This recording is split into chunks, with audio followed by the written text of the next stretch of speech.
Hey, gang, and welcome back to the Movie Club Emporium. And we are in our second week of the Neo-Noir November. And this week we have a very interesting and fantastic entry.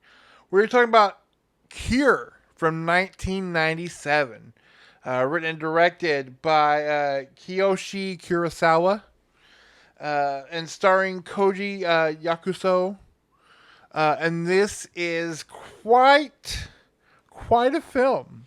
Again, this was another first time watch for me. Um, it is a very interesting, super psychological thriller where we have a uh, police detective on the hunt of a serial killer who is using what seems like hypnosis to have others carry out these crimes. Um, and the movie does a lot um, as part as a pure filmmaking. It's very interesting because unlike a lot of uh,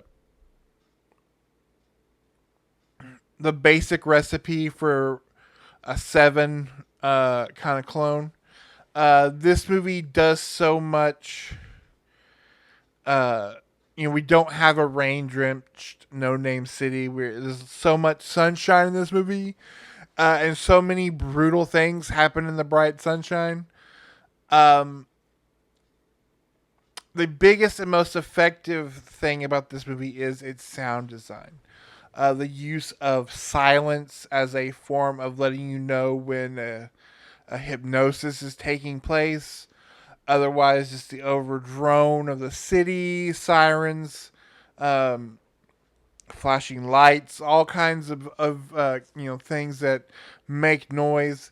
Um, Even our main character, who's kind of followed by this like low humming sound, which is represented by the sound of a dryer running, kind of over and over. That's kind of his motif. And then again, just some incredibly nonchalant, very calm, very brutal crimes being committed. Uh, and it really, really is effective. Also, what this movie does is that it walks this great line of coming right up to where you're thinking, okay, it's going to be something supernatural, and then kind of explains the way without totally discrediting any supernatural occurrences, which makes it so much creepier because you are left wondering, um, is it simply just hypnosis, or is there something more sinister afoot? And then, so much of this movie also reminded me of a filmmaker we'll be talking about much later on in the month, and that is David Lynch, because there's a lot of really incredible kind of shots in the film, very subversive um, imagery, cutting, things like that. Uh, all culminating in kind of this weird, uh, open to interpretation uh, ending, but that is also, while not necessarily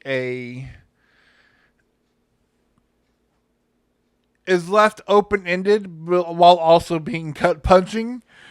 It's a really incredible, again, a film of a movie I've never seen before. And like I said last week, and then we're talking about the conversation. Uh, these are incredible films that you should absolutely check out. So every one of these is going to be a highly, highly recommend. So I don't want to give you any spoilers. Cure, I believe it's streaming on uh Mubi. If not, it might be on HBO Max. It is part of the Criterion collection, so you can pick it up physically if you'd like. It may even be on Criterion Channel.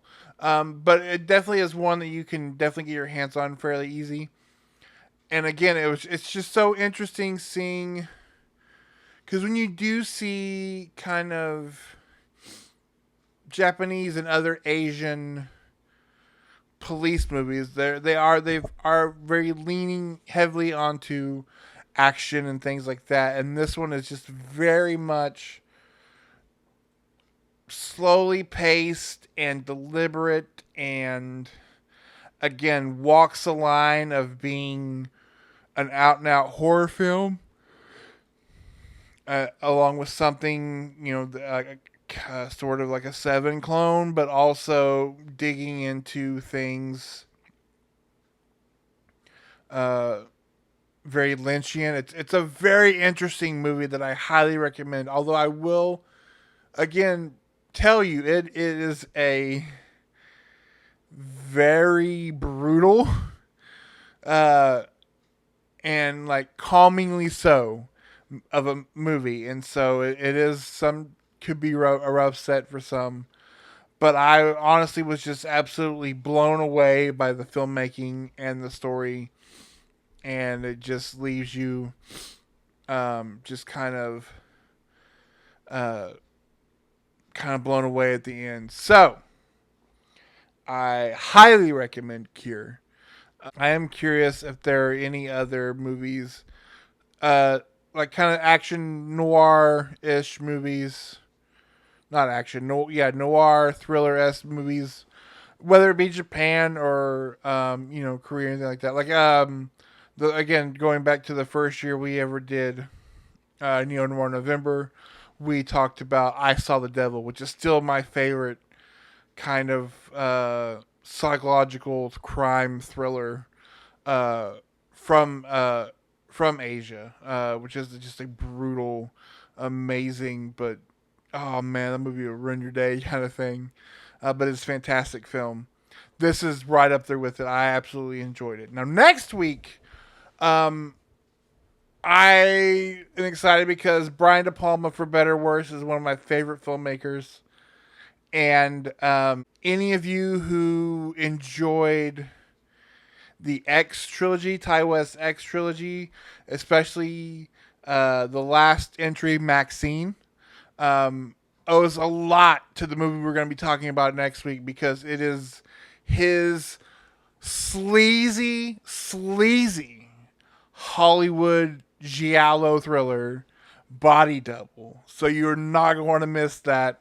Um, you even get a full on music video from Frankie Says Relax in it. So uh, it's gonna be fun. It's gonna be sleazy, and it's gonna be 1980s Hollywood, baby. So it's gonna be a lot of fun, and just total crazy De Palma. So you're not going to miss that. I will see you guys next week. Until then,